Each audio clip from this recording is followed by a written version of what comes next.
దేవుని వాక్యమును ప్రేమించు. దేవుని వాక్యమును నేర్చుకో. దేవుని వాక్యానుసారముగా జీవించు. క్రమబద్ధమైన బైబిల్ సిద్ధాంతాల అధ్యయనం చేయడంలో ఓపిక కావాలి. ఒక్క దినములోనే పూర్తి అవగాహనలోనికి రాలేము. సరియైన సిద్ధాంతం సరియైన విశ్వాస జీవితానికి మార్గదర్శకత్వం మరియు ప్రేరేపణ అందిస్తుంది. అందుచేత విన్నది కాదు, ఉన్నది చూచి సరియైన జీవితాన్ని జీవిద్దాం. ప్రభువుని మహిమపరుద్దాం.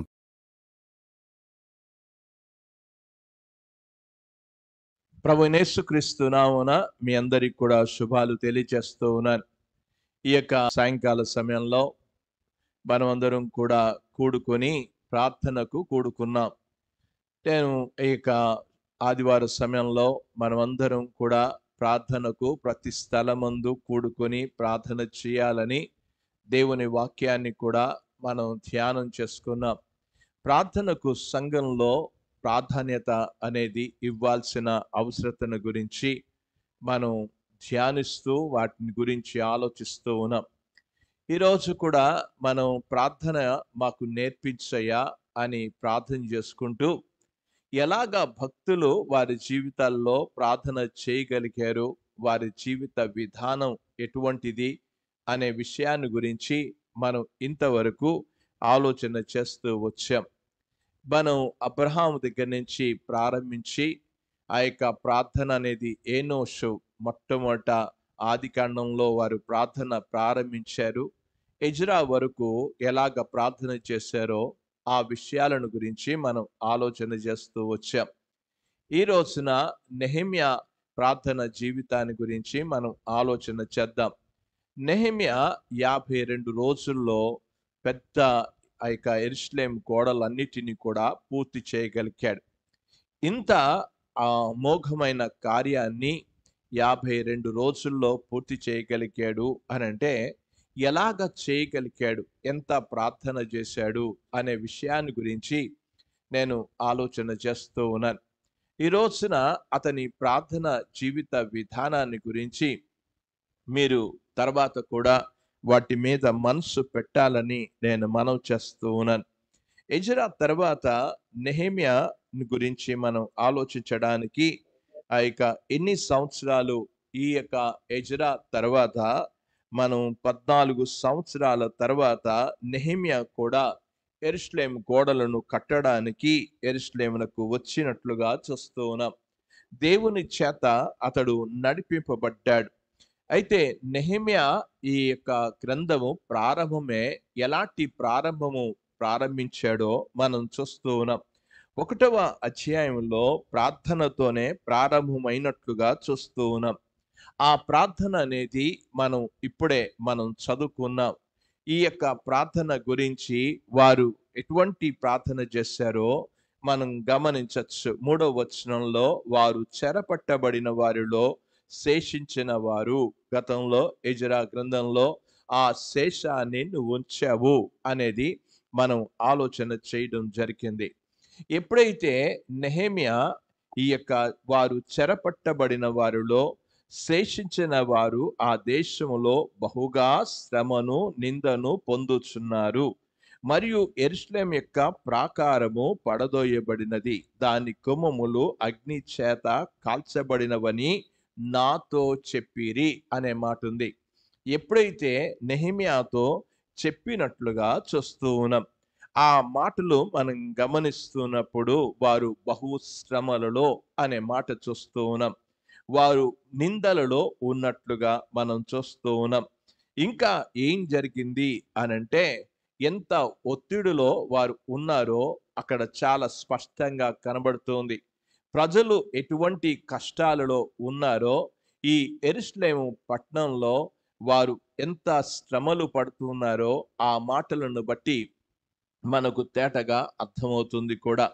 వారు నిందలు పొందుతున్నట్లుగా చూస్తూ ఉన్నాం. ఇక ఏం జరిగింది అనంటే ప్రాకారములు అంతా కూడా వారు పడదోసినట్లుగా చూస్తూ ఉన్నాం. కిందకి గోడలు, కాంపౌండ్ వాళ్ళంతా కూడా యెరూషలేము పట్టణానికి చుట్టుగా ఉన్న ఆ ప్రాంతం అంతా కూడా వారు పడదోసినట్లుగా చూస్తూ ఉన్నాం. ఇదంతా కూడా మనం పడదోయబడ్డాయి, గుమ్మాలన్నీ కూడా కాల్చివేయబడ్డాయి. ఆ యెరూషలేముకు ఉన్న ఆ 12 గుమ్మాల గురించి ఆ విషయాలు మీరు చూడొచ్చును. తర్వాత నెహెమ్యా గ్రంథంలో వాటిని ఆలోచిస్తే అర్థమవుతుంది. కనుక ఈ గుమ్మాలన్నీ కూడా కాల్చివేయబడినట్లుగా చూస్తూ ఉన్నాం. అలాంటి పరిస్థితిని గురించి కేవలం విన్నాడంట అక్కడ మాటలు మనం చదువుతూ ఉన్నాను చూడండి. ఈ మాటలు 4వ వచనంలో ఈ మాటలు వినినప్పుడు అనే మాట రాయబడింది. కనుక ఇతను ఒక మంచి అధికారంలో ఉన్నాడు. అతడు ఒక మంచి పొజిషన్‌లో ఉన్నట్లుగా చూస్తున్నాం. ఇది అక్కడ ఆ యొక్క మాదీయ పార్శికుల యొక్క ఆస్థానంలో ఒక మంచి ఉన్నతమైన స్థాయిలోనే ఒక మంచి పదవిలో అతడు ఉన్నాడు. ఆ పదవిలో ఉన్నాడని చెప్పేసి అక్కడి నుంచి వచ్చిన ప్రజలు యెరూషలేము నుంచి వచ్చి ఈ మాటలు నెహెమ్యాకు ఆ యొక్క చెప్పిన విషయాలను గురించి విన్నప్పుడు తను చేసిన పనేంటో మనం చూస్తూ ఉన్నాం. చాలా ఆ ఆ ఆ మాటలు వినగానే అతడు చేసిన పనేంటో మనం గమనించొచ్చు. నేను కూర్చుండి ఏడ్చి అనే మాటను మనం చూస్తూ ఉన్నాం. ఈ రోజున ప్రజల గురించి మనం విన్నప్పుడు మన స్పందన ఎలాగ ఉంటూ ఉన్నది? మన ప్రార్థన అనేది ఎలాగ ఉంటూ ఉంది?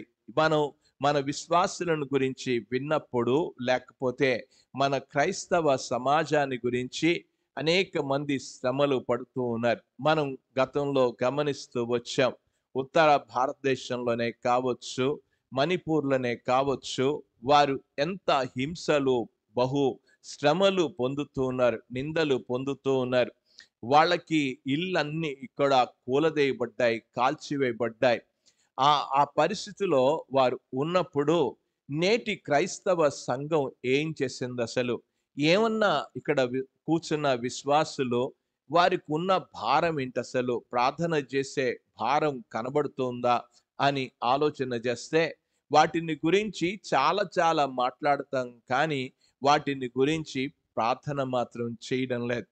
ఇతడు మనం గమనిస్తూ ఉన్నప్పుడు నేను ఈ యొక్క ఎక్కడ ఉన్నవాడు, ఎక్కడి నుంచి ఎక్కడ ప్రార్థన చేస్తూ ఉన్నాడు అనే ఆలోచన నేను చేయడం జరిగింది. అతడు చాలా షూషాను కోటలో ఉన్నట్లుగా మనం గమనించొచ్చు. ఆ షూషాను కోటలో ఉన్నాడు. ఇది మాదీయ పార్శికుల యొక్క పరిపాలనలో, అంటే క్రీస్తుకు పూర్వము 444వ సంవత్సరంలో జరిగిన ఈ సంఘటనను గురించి నేను చెప్తూ ఉన్నాను. యెరూషలేములో జరిగిన సంఘటన అంతటినీ కూడా విని అతడు కూర్చుండి అనే మాటను చూస్తూ ఉన్నాం. ఆ తర్వాత ఏడ్చాడు అనే విషయాన్ని చూస్తూ ఉన్నాం. వినగానే 4వ వచనంలో వినగానే, వినినప్పుడు అనే మాటను మనం చూస్తూ ఉన్నాం. అతడు కూర్చుండి ఏడ్చి అనే మాట గమనించండి. ఆ ఏడవడం మాత్రమే కాదు, కొన్ని దినములు దుఃఖముతో ఉపవాసముండి అనే మాటను కూడా చూస్తూ ఉన్నాం. ఎంత దేవుని సన్నిధిలో ఆహార పానీయాలు మానేసి ఆ యొక్క దేవుని సన్నిధిలో ఉపవాసం ఉన్నట్లుగా కూడా చూస్తూ ఉన్నాం. ఉపవాసం ఉండడం మాత్రమే కాదు, అతడు ఈ సమస్యలన్నీ కూడా ఉన్నప్పుడు ఎక్కడికి వెళ్తాం, రాజుగారిని అడగచ్చు, రాజుగారిని అని అనుకోలేదు తన జీవితంలో. తను మొట్టమొదట సమస్య వచ్చినప్పుడు ఆ సమస్య విన్నాడు. తను చేసే మొట్టమొదట పని ఏం చేశాడో చూడండి.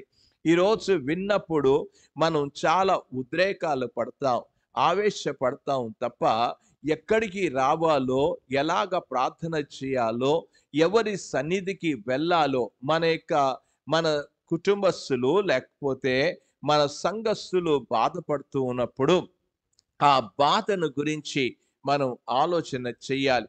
ఆ బాధపడుతున్నప్పుడు జరిగిన విషయాన్ని గురించి ఆలోచన చేస్తూ ఉన్నప్పుడు ఎలాగా, ఏంటి అసలు అనంటే ఇక్కడ చెప్తూ ఉన్న విషయాన్ని మనం చూడొచ్చును. అతడు కొన్ని దినములు ఏడ్చి అనే మాట ఉంది. మనం దుఃఖముతో ఉపవాసం ఉన్నాడంట. ఉండడం మాత్రమే కాదు, మనం చాలాసార్లు కూడా ఎవరికైనా బాధ కలిగితే అయ్యో అని అనుకుంటాం.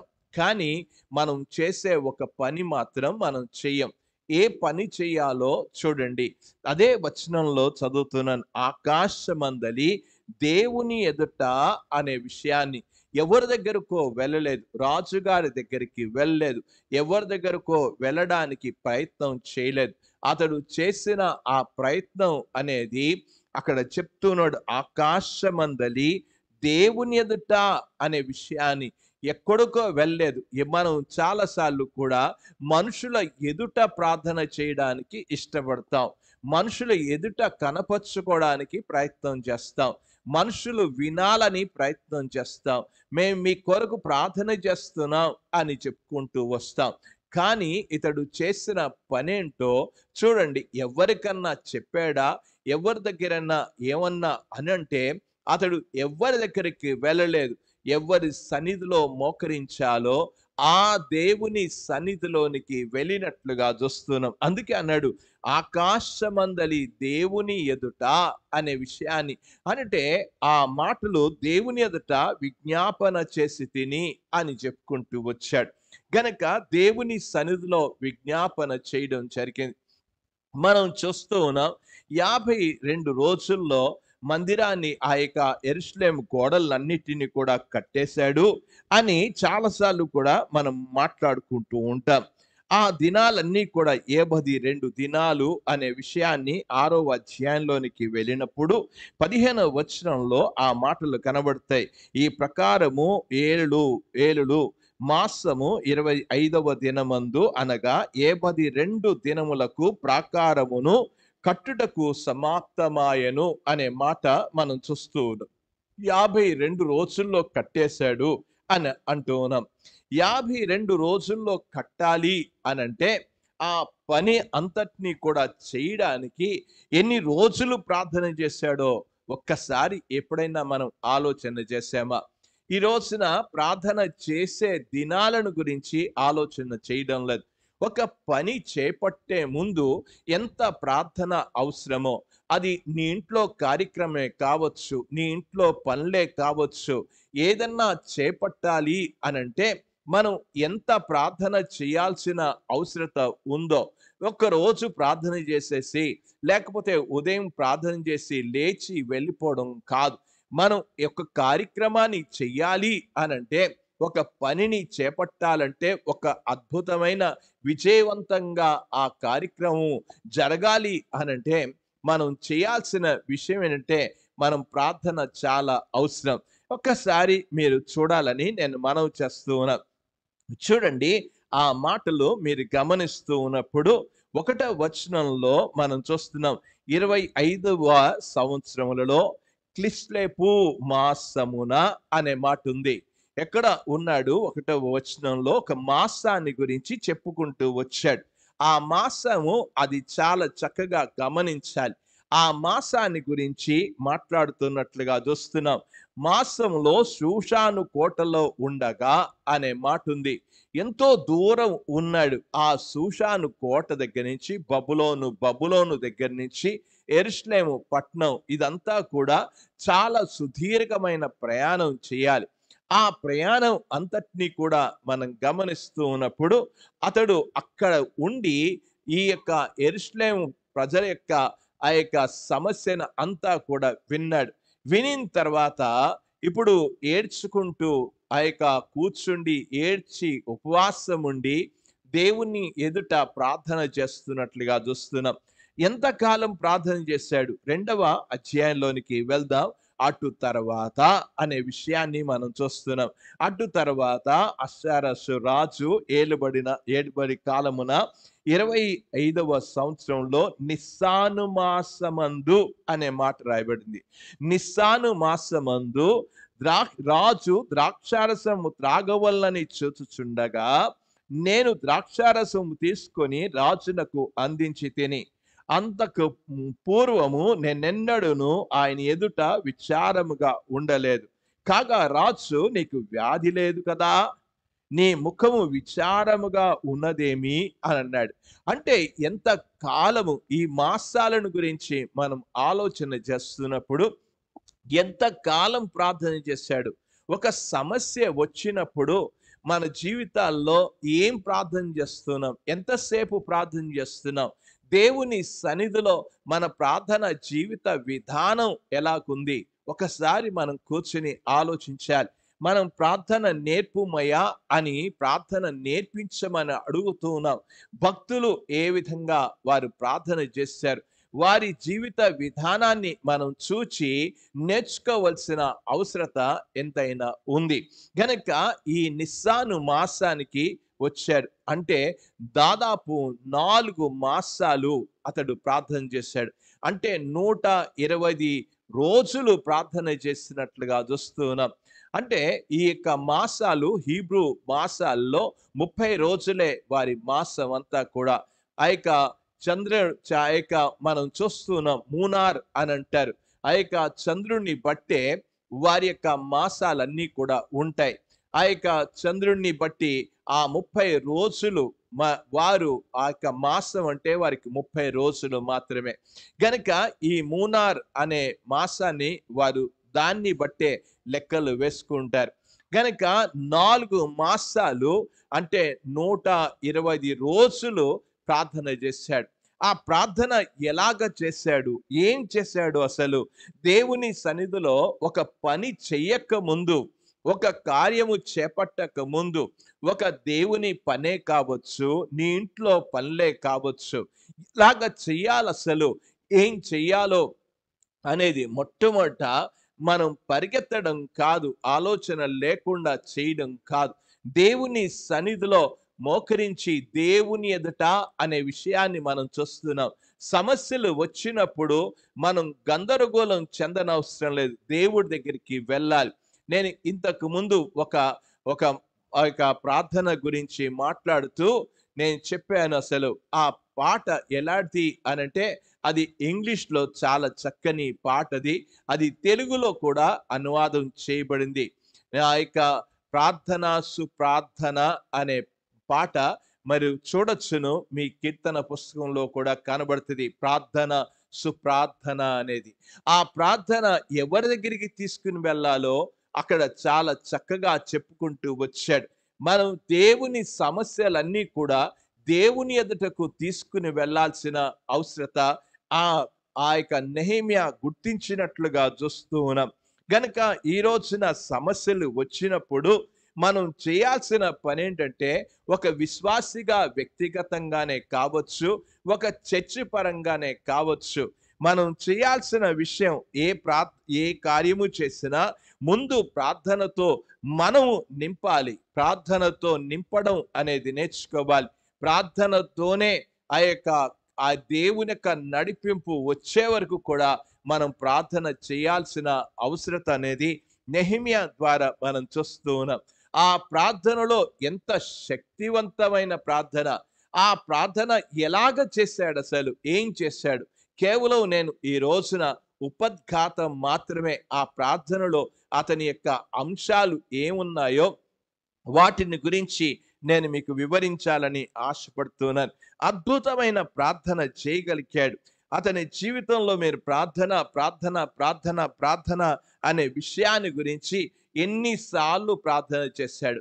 ఈ 120 రోజులు ప్రార్థన చేసిన తర్వాత, ఆ తర్వాత నెహెమ్యా చేసిన ప్రార్థనలు వరుసగా మీరు చూడొచ్చునసలు. నేను మీకు తెలియచేయడానికి మీరు గమనిస్తూ ఉన్నప్పుడు మీరు ఇంటికి వెళ్ళిన తర్వాత నెహెమ్యా ఎక్కడెక్కడ ప్రార్థన చేశాడు, ఎలాగ ప్రార్థన చేశాడు, ఆ విషయాలన్నీ కూడా ఒక్కసారి నెహెమ్యా గ్రంథాన్ని మీరు చదవండి. మనం ఈ యొక్క మాసమంతా నెహెమ్యా గ్రంథం మీద మనం ఆలోచన చేస్తాం. నెహెమ్యా ఎలాగ ప్రార్థన చేశాడు, ఏం ప్రార్థన చేశాడు, ఎలాగ జాబ్ పొందగలిగాడు, ఆ విషయాలను గురించి మనం ఆలోచన చేస్తాం. బహుశా ఈ 4 వారాలు కూడా సరిపోవసలు. కేవలం ఒక టూకీగా మీకు అర్థం అవడానికి ఆ ప్రార్థన జీవితాన్ని గురించి నేను మీకు తెలియజేయాలని ఆశపడుతూ ఉన్నాను.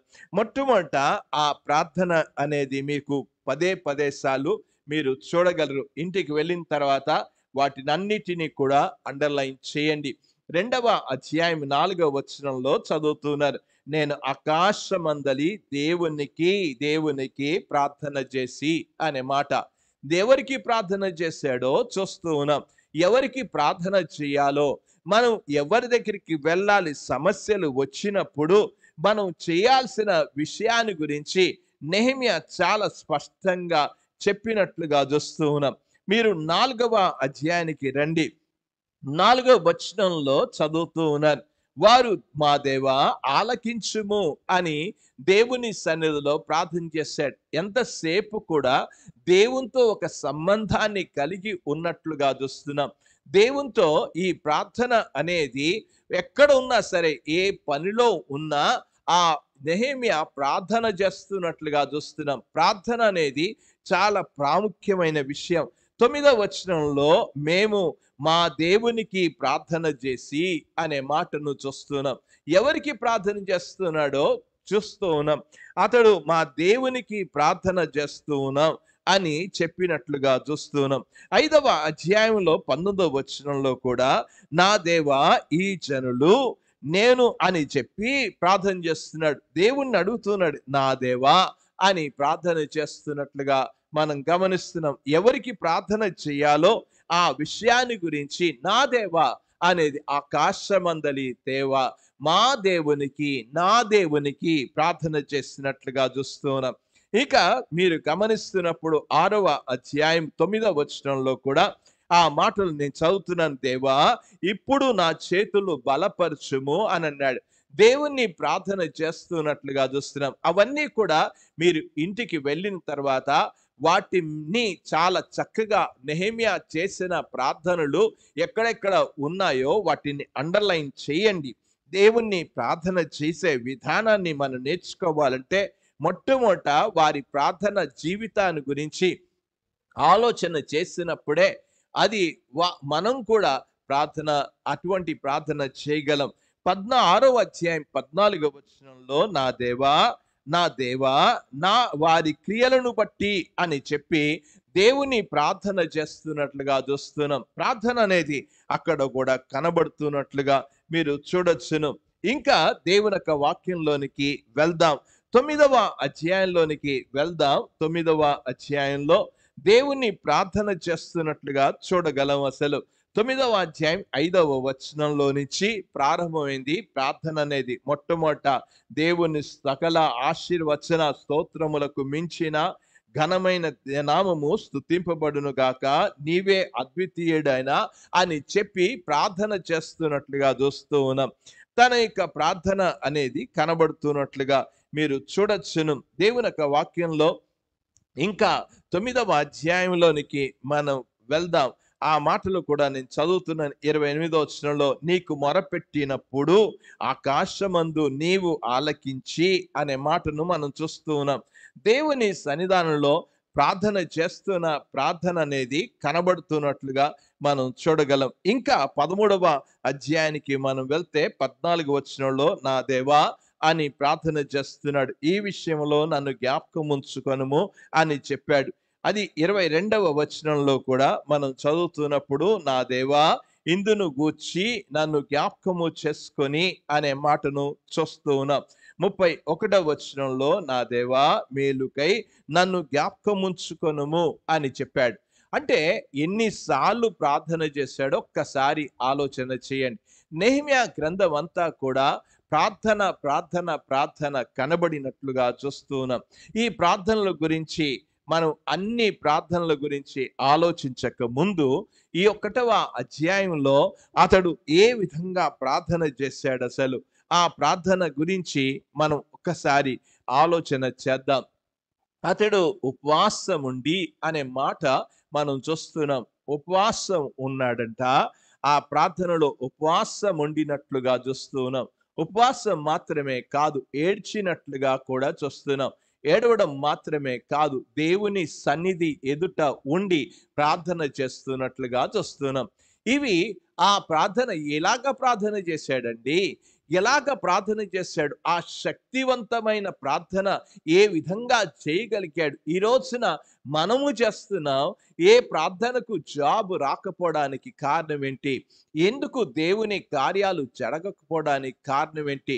ఈ ప్రశ్న మనం ఎప్పుడూ కూడా వేసుకోవాల్సిన అవసరత ఉంది. చాలా మంది విశ్వాసులు వారి జీవితంలో ప్రార్థన చేస్తారు, కానీ ప్రార్థనకు ఎందుకు జాబు రావడం లేదు, నేను ఎక్కడ పొరపాటు చేస్తున్నా, ఎలాగ ప్రార్థన చేయాలి అనే విషయాన్ని గురించిన ఆసక్తి అనేది విశ్వాసుల్లో కనబడడం లేదు. విశ్వాసులు ఆసక్తి కలిగి ఎందుకు రావడం లేదో వారు స్వపరీక్ష చేసుకోవాల్సిన అవసరత ఉంది.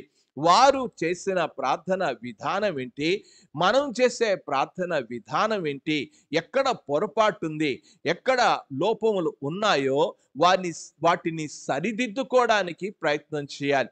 ఒక ఆచార రీతిగా, అలవాటు రీతిగా ప్రార్థన చేయడానికి ప్రయత్నం చేయవద్దు. దయచేసి ఆ చిలక పలుకుల్లాగా ప్రార్థన చేయవద్దు.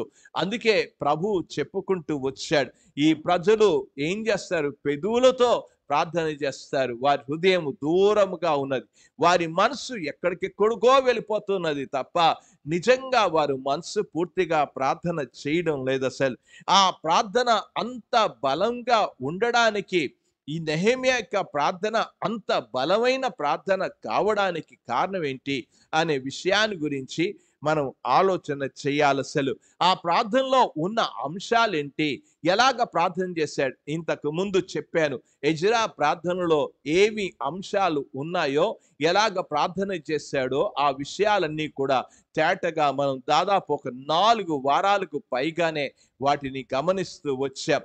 నెహెమ్యా యొక్క జీవితంలో కూడా అతడు చేసిన మొదటి అధ్యాయంలో 5వ వచనం నుంచి 11 వరకు ఉన్న వచన భాగంలో ఆ ప్రార్థనలో ఉన్న అంశాలేంటి, తర్వాత వాటి వివరాలకు మనం ప్రభు చిత్తమైతే వచ్చే వారం శుక్రవారం సమయంలో వాటి వివరాలకు మనం వెళ్దాం. అంశాలు ఏంటి, అసలు ఆ అంశంలో ఏం ప్రార్థన చేశాడు. ఈ రోజున యేసు ప్రభు వారి శిష్యులు వెళ్ళి, ప్రభువా మాకు ప్రార్థన నేర్పించమని అడిగారు. ఆ ప్రార్థన నేర్పించారు యేసు ప్రభు వారు, ఎలాగో చేయాలి, ఇలాగు అని చెప్పారు. గనక నెహెమ్యా కూడా ఎలాగ ప్రార్థన చేశాడు. అసలు నెహెమ్యా ఇలాగ ప్రార్థన చేస్తే, నేను కూడా ఇలాగ ప్రార్థన చేస్తే దేవుని కార్యాలు చూడగలం. అసలు దేవుని అద్భుతమైన కార్యాలు చూడాలి అనంటే ఒక బలమైన ప్రార్థన అనేది దేవుని సన్నిధికి చేరి కార్యాలు జరగాలంటే మనం కూడా నెహెమ్యా ఎలాగ చేశాడు అనే విషయాన్ని గురించి మనం ఆలోచన చేయాలి. ఒక రోజున ఒక యవనస్తుడు ఒక ప్రాంతానికి వెళ్ళాడు. ఆ ప్రాంతానికి వెళ్ళి ఆ సంఘంలో జరిగిన సంఘటన గురించి నేను మీకు చెప్పాలని నేను ఆశపడుతూ ఉన్నాను. దాంట్లో ఏం చేశాడు, ఆ చర్చిలో అమోఘమైన కార్యాలు జరిగేవి, అద్భుతమైన కార్యాలు జరిగాయి. ఆ దైవ సేవకుని పేరు జ్ఞాపకం వస్తే నేను మీకు తెలియజేస్తాను, కానీ నేను చాలా కాలం క్రిందట ఈ విషయాన్ని విన్న, ఈ ప్రార్థన జీవితాన్ని గురించి దాని గురించి విన్న విషయాన్ని మీకు తెలియజేస్తూ ఉన్నాను. బహుశా అనుకుంటాను అతడు ఒక పేరు అనేది ఆ మనసులో పూర్తి పేరు నాకు రావడం లేదు, కానీ అతడు ఆ విషయాన్ని గురించి ఆ సంఘానికి వెళ్ళాడు. ఇందులో ఈ యొక్క అద్భుతమైన పరిచర్య జరిగింది, ఎలాగ జరిగింది అనే విషయాన్ని గురించి అడిగాడండి. అక్కడ ఒక సెక్స్టన్ అంటే ఆ చర్చిని అంతటినీ కూడా ఆ యొక్క భద్రపరచడానికి ఆ యొక్క ఒక వ్యక్తిని ఉంచారు, ఒక గార్డ్ని, లేకపోతే ఒక బంట్రోతు అనొచ్చును, అతన్ని ఉంచారు. ఇక్కడ జరిగిన పరిచర్యకు కారణం ఏంటి అని అడిగారు. అడిగినప్పుడు ఆ యవనస్తుడు వెళ్ళి, ఈ చర్చిలో ఇంత అమోఘమైన పరిచర్య జరిగింది, ఆ పరిచర్యకు రహస్యం ఏంటి అని అడగడం జరిగింది. అడిగినప్పుడు అతడు వెళ్ళి అక్కడ ఉన్న ఆ సెక్స్టన్ అంటారు, అక్కడ కాపలాగా ఉంటున్న అతను వచ్చి అతడు చెప్పాడు, ఇదిగో ఈ స్థలంలో ఈ యొక్క పని చేస్తున్న దైవజనుడు ఈ స్థలంలో మోకరించి ప్రార్థన చేసేవాడు. అతను చూపించిన ఏ స్థలంలో మోకరించి ఆ బల్ల మీద చేతులు ఉంచి ఆ యొక్క మోకరించి ప్రార్థన చేస్తూ ఉండేవాడు. ఆ ప్రార్థన చేస్తూ చేస్తూ చేస్తూ చివరికి మనకులాగా ఇవన్నీ కూడా ఇంత టెక్నాలజీ అంతా మారలేదు. కానీ వాళ్ళకున్న ఆ ఆ ఉన్న పరిస్థితులను బట్టి ఆ స్థలంలో దైవ సేవకుడు మోకరించిన ఆ మోకాళ్ళు ఆ 2 స్థలాలలో పూర్తిగా గొయ్యిలు పడిపోయాయి. పూర్తిగా గొయ్యి పడిపోయింది. అతడు ఇలాగ మోపి ప్రార్థన చేసేవాడంట. ఆ ప్రార్థన చేసినప్పుడు ఆ సెక్స్టన్ ఆ విషయాన్ని చెప్పాడు. ఇదిగో ఈ పరిచర్య ఈ సంఘంలో ఇంత అద్భుతంగా జరగడానికి పరిచర్య జరగడానికి ఆ దైవజనుడు ఈ స్థలంలో మోకరించి ఈ ఈ విధంగా మోపి అంటే అక్కడ కూడా గొయ్యి పడిపోయింది. ఆ ఆ గొయ్యి పడిపోయిన ప్రతిరోజు అందులో ఉండి మోకరించి ప్రార్థన చేసేవాడు. ప్రార్థన చేసినప్పుడు ఆ కుర్రవాడు ఇదంతా విని అదే స్థలంలో ఆ దైవజనుడు ఏ స్థలంలో అయితే మోకరించాడో ఆ స్థలములోనే తన మోకాళ్ళు ఉంచి ఈ ఈ యొక్క మోచెయ్యి పెట్టి దేవుణ్ణి ప్రార్థన చేయడం ప్రారంభించాడు. ఏమని ప్రార్థన చేశాడంటే, డూ ఇట్ అగైన్ లార్డ్ అన్నాడు. ప్రభువా మరొకసారి ఆ కార్యాన్ని చెయ్యి అని చెప్పి దేవుని సన్నిధిలో ప్రార్థన చేయడం ప్రారంభించాడు. ఎప్పుడైతే ఆ కుర్రవాడు ఆ దేవుని యొక్క అమోఘమైన సేవ చేయడం జరిగింది, రాబర్ట్ మెకెంచి అని అనుకుంటాను. అతను అద్భుతమైన సేవ చేశాడు. అనేక మంది ప్రభు దగ్గరికి వచ్చారు. ఈ రోజున మనం ఆ యొక్క భక్తులు ఏ విధంగా ప్రార్థన చేశారో ఆ ప్రార్థన విధానంలో అతడు ఏ విధంగా ఏ గుంతలలో ఆ కాలు పెట్టి ఆ యొక్క మోకరించి చెయ్యి పెట్టి దేవుని సన్నిధిలో మరొకసారి చెయ్యి ప్రభువా అని దేవుణ్ణి అడిగాడో ఈ రోజు కూడా మనం కూడా మన పూర్వంగా లేకపోతే మనకు ముందుగా ఆ భక్తులు ఎజ్రా, నెహెమ్యా వీరందరూ కూడా ఏ విధంగా ప్రార్థన చేశారు, ప్రభువా మరొకసారి అదే కార్యాన్ని ఆ రోజు ఆ షూషాను కోటలో నువ్వు ఆ యొక్క నెహెమ్యా చేసిన ప్రార్థన నేను కూడా చేయడానికి డూ ఇట్ అగైన్ లార్డ్, ప్రభువా మరొకసారి ఆ కార్యాన్ని చెయ్యని నువ్వు కూడా ప్రార్థన చేయగలిగితే నెహెమ్యా కాలంలో ఎంత అద్భుతమైన రీతిగా దేవుని కార్యాలు వారు చవి చూడగలిగారో ఈ రోజు కూడా ఆ కార్యాలు మనం కూడా చూడగలం. నెహెమ్యా యొక్క ప్రార్థనలో ఏమేమి ఉన్నాయి, అసలు ఏం ప్రార్థన చేశాడు? ఈరోజు మనం కూడా అలాంటి ప్రార్థన జీవితాన్ని మనం నేర్చుకోవలసిన వారమై ఉంటున్నాం. అది మొట్టమొదట మీరు గమనించాలని మనం చేస్తున్న ఎలాగ ప్రారంభించాడో చదువుతూ ఉన్నాను చూడండి. దేవుని యొక్క వాక్యంలోనికి మనం వెళ్దాం. దేవుణ్ణి మొట్టమొదట మనం ప్రార్థన చేయడం ఎలాగ ప్రార్థన చేయాలి? దేవుణ్ణి స్తుతించుచూ ప్రార్థన చేయడం నేర్చుకోవాలి.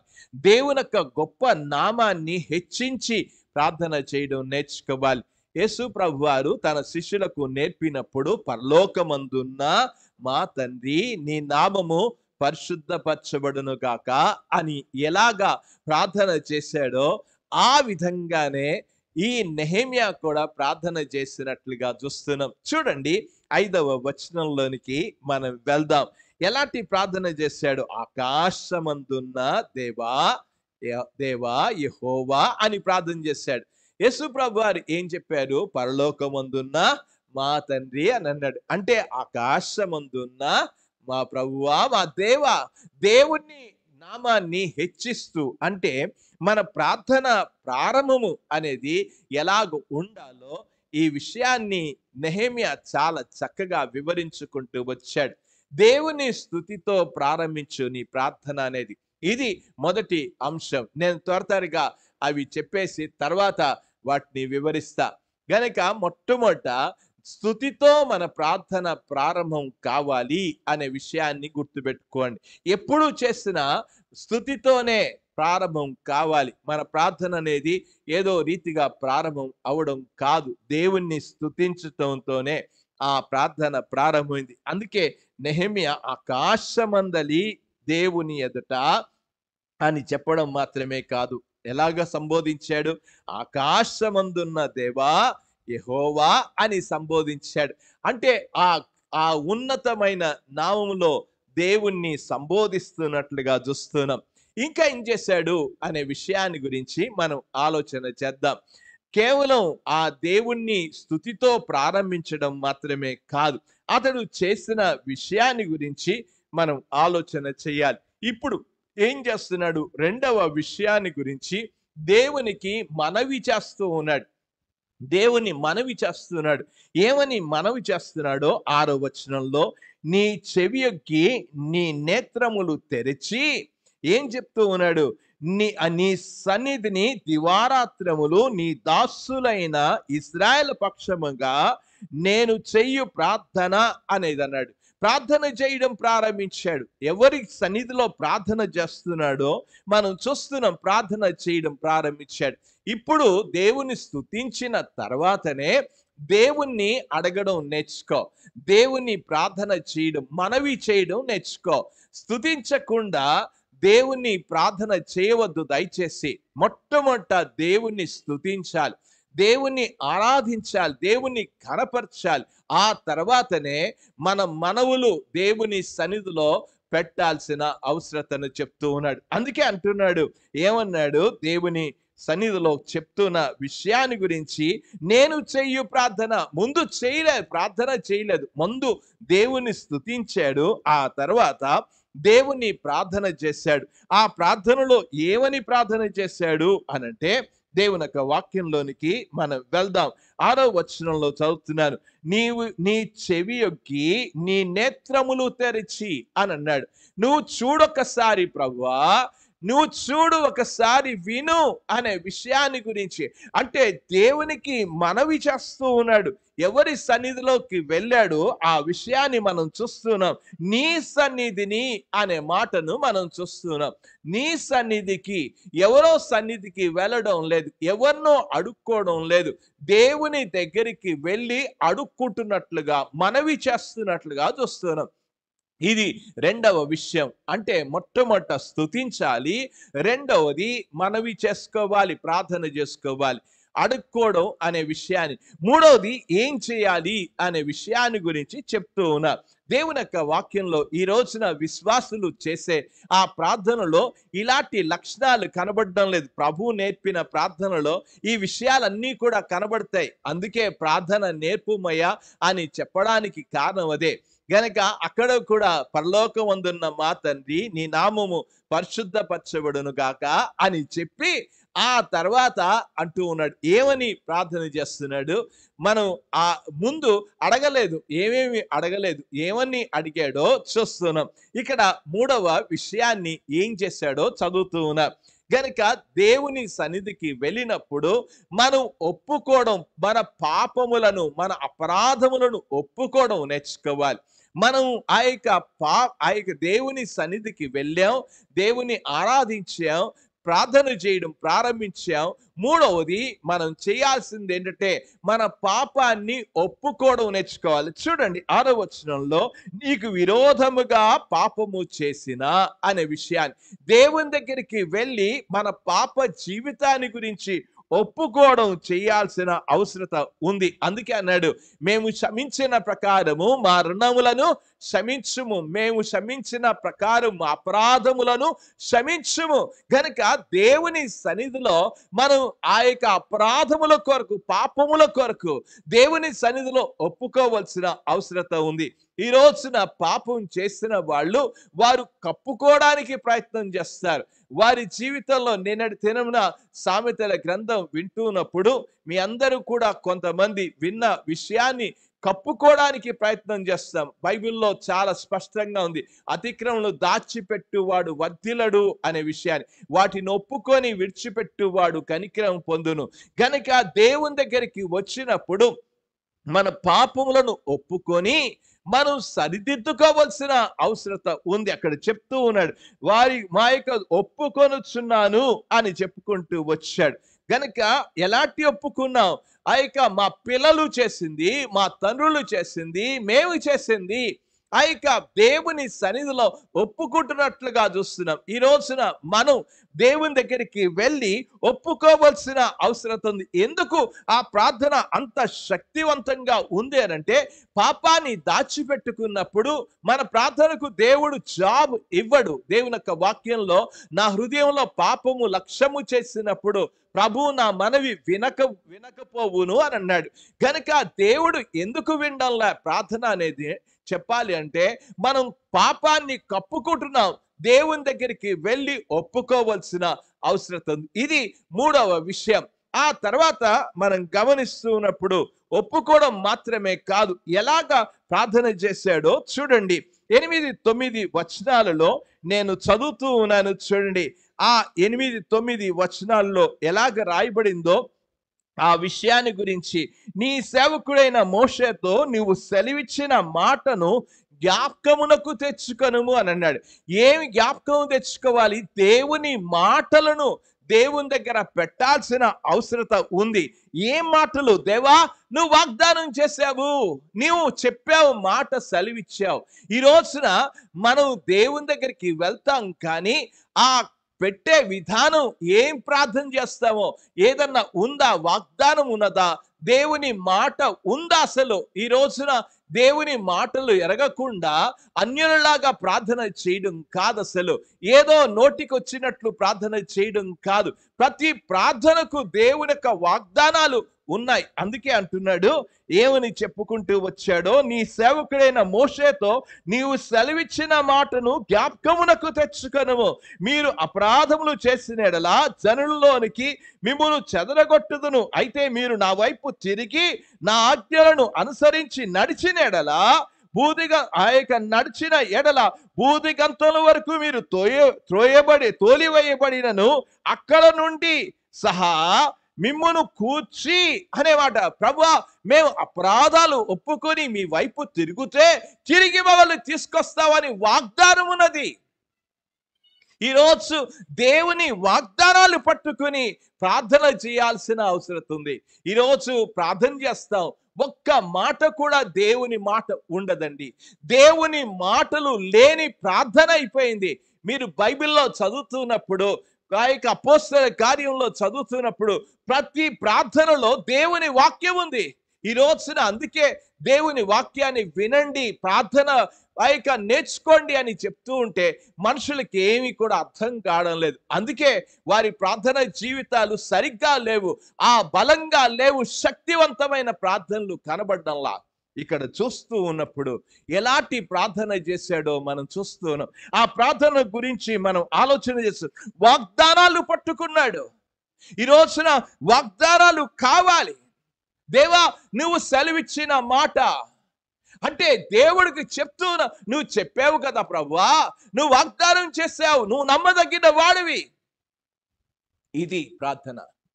ఇక మనం గమనిస్తున్నప్పుడు ఐదవది, ఎలాగ రావాలి దేవుని సన్నిధికి. నేను కేవలం ఒక అవుట్లైన్ మాత్రమే ఇస్తున్నా, సంక్షిప్తంగా చెప్తున్నా, దీని వివరణకు వెళ్ళడం లేదు. నెహెమ్యా చేసిన ఆ ప్రార్థన అనేది ఎందుకు అంత శక్తివంతమైన ప్రార్థన అయిపోయింది? దేవుని యొక్క వాక్యంలోనికి వెళ్దాం. 5వ వచనం, ఆ మాటలు 5వది గమనిద్దాం. ఎలాగ వచ్చాడో చదువుతూ ఉన్నాను. 10వ వచనంలో, చిత్తగించుము, నీవు నీ మహాప్రభావమును చూపి నీ బాహుబలము చేత విడిపించిన నీ దాసులు. ఎలాగొస్తున్నాడు? నీ దాసులు దీనులుగా వచ్చాడు. ఈ రోజున ప్రార్థనకు వచ్చినప్పుడు దీనుడుగా రా. దీనత్వం కావాలి. నీ దాసులు, నీ జనులు. అక్కడ మాటలు మనం చదువుతున్నప్పుడు, ప్రభా నీ సేవకులు ప్రార్థన చూస్తున్నప్పుడు, హన్నా ప్రార్థన, నీ సేవకురాలైనా, నీ దాసుడు, నీ సేవకుడు, నీ ఆ మాటలు ఆ యొక్క సమయాలు ప్రార్థన చేస్తున్నప్పుడు, ప్రభువా సెలవిమ్ము, నీ దాసుడు. ఈ రోజున ప్రభు దగ్గరికి వచ్చినాడు. బాసులుగా రావచ్చు, గర్వంతో రావచ్చు, అహంకారంతో రావచ్చు, మనకంతా తెలుసని స్వనీతితో రావచ్చు. దేవుని దగ్గరికి వచ్చినప్పుడు దీనులుగా రా. దేవుని సన్నిధికి దీనత్వం కావాలి. ఈ రోజున ఎలాంటి పరిస్థితిలో వస్తున్నా ఒక్కసారి ఆలోచన చేయండి. సరిగ్గా రావు దీనుడుగా.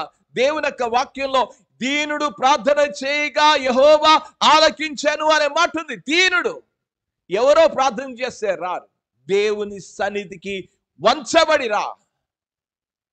ఐక బెండ్ మీ లార్డ్, నన్ను వంచు, నాలో దీనత్వం ఇవ్వు. దేవుని సన్నిధిలో దీనులుగా రాకపోతే దేవుడు మన ప్రార్థన ఆలకించాడు. నెహెమ్యా యొక్క ప్రార్థన అంత బలముగా ఉండడానికి కారణం ఏంటి? ప్రియమైన వాళ్ళరా, ఆరవది గమనిస్తున్నాడు. పైన 5 విషయాలు నేను వరుసగా చెప్పాను. ఏమన్నాను? స్తుతి, ఆ తర్వాత మనవి, పాపమును ఒప్పుకోవడం, దేవుని వాగ్దానాన్ని జ్ఞాపకము చేయడం, 5వది దీనత్వం. ఈ 5 విషయాలు చెప్తూ ఇప్పుడు అన్నాడు 11వ వచనానికి ఆ యొక్క మాటలకు వెళ్దాం. ఏమన్నాడు? చదువుతున్నా. యెహోవా చెవియకి నీ దాసుడైన నా మొరను, నీ నామమును భయభక్తులతో ఘనపరచుటయందు ఆనందించు నీ దాసుల మొరను ఆలకించి. ఎలాగ దేవుని సన్నిధిలో ప్రార్థన చేస్తున్నాడో మనం చూస్తూ ఉన్నాం. ఎలాంటి ప్రార్థన చేశాడో ఆ మాటలు మనం గమనిస్తున్నప్పుడు దేవుని సన్నిధిలో చివరిగా మరొకసారి అడుగుతూ ఉన్నాడు. మరొకసారి అడుగు, ఈ 5 చేసిన తర్వాత అడుగు, దేవుణ్ణి అడుగు, ఇప్పుడు ప్రార్థన చెయ్యి. అంతవరకు ఏమీ ప్రార్థన చేయలే. ఏమన్నాడు? ఎప్పుడు అడిగాడు? అడుగుతున్నాడు. చూడండి, నీ దాసుల మొరను ఆలకించి ఈ దినమందు నీ దాసుని ఆలోచన ఎప్పుడు ఎప్పుడు అడుగుతున్నాడు? ఇన్ని కార్యాలు చేసి దేవుణ్ణి అడుగుతున్నాడు. ఈ రోజున ఇవన్నీ పాటించకుండా మనం దేవుణ్ణి అడుగుతాం, దేవుని కార్యాలు జరగవు, దేవుడు సఫలపరిచాడు. ఒకసారి వచ్చి ప్రార్థన చేస్తాను. నేను అందుకే చెప్పాను 120 రోజులు ప్రార్థన చేశాడు. రాజు దగ్గరికి వెళ్ళినప్పుడు ఎంత దుఃఖంతో ఉన్నాడు. ఆ రాజు గమనించాడు, నీకు జబ్బు కలిగి, నీకు జబ్బు వచ్చిందా, అనారోగ్యం వచ్చిందా, రోగం వచ్చిందా అడిగాడు. అంటే ఎంత పట్టుదల ఉంది. 7వది పట్టుదల ఉంది. ఈ రోజున ప్రార్థనలో పట్టుదల కావాలి. ఉపవాసం ఉండి, కూర్చుండి, ఏడ్చి, ఉపవాసం ఉండి ప్రార్థన అంటే ఎంత పట్టుదల. ఈరోజు ప్రార్థనలో పట్టుదల లేదు.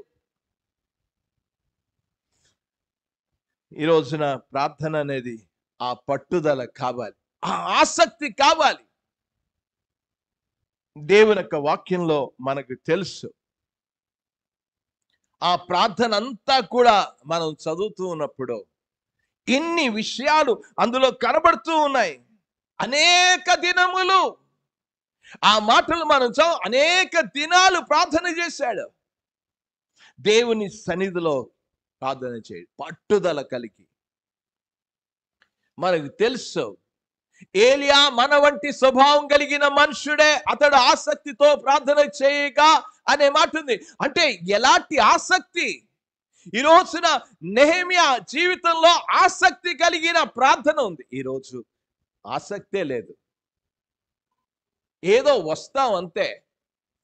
ఒకవేళ అనొచ్చును, కొంతమంది మనసులో అనుకోవచ్చు, ఈయన ప్రార్థనకు రాకపోతే ప్రభు సంస్కారాన్ని అనుమతించడు, అందుకే వస్తారు కొంతమంది.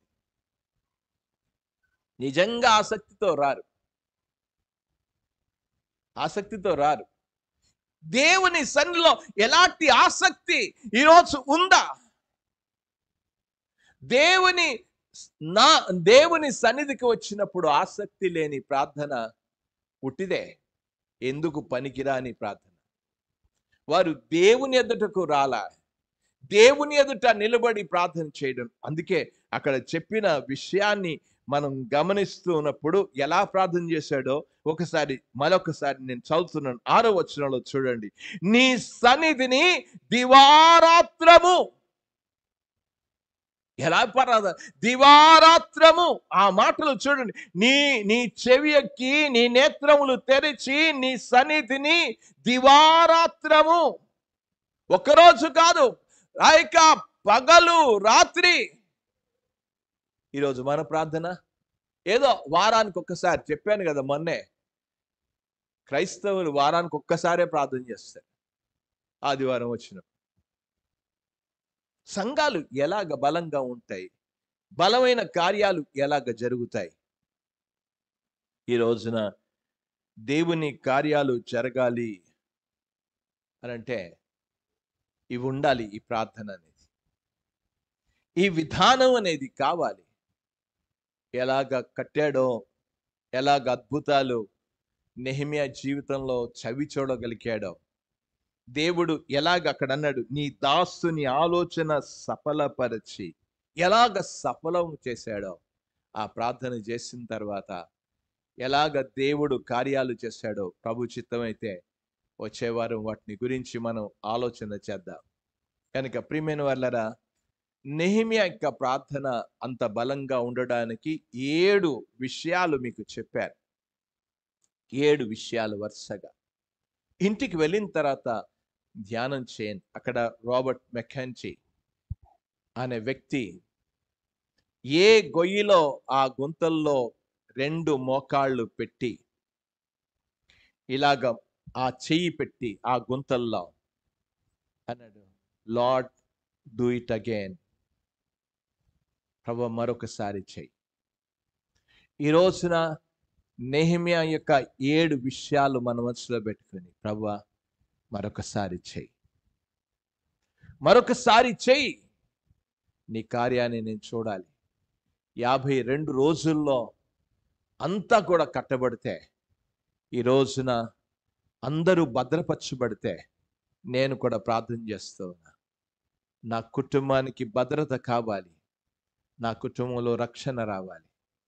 దేవా మరొకసారి చెయ్యని ఆ కుర్రవాడు ఏ విధంగా ప్రార్థన చేసి దేవుని కార్యాలు చూడగలిగాడో, ఈరోజు మనం నెహెమ్యా చేసినట్లుగా మనం కూడా ప్రార్థన చేసి దేవుని కార్యాలు చూద్దామా?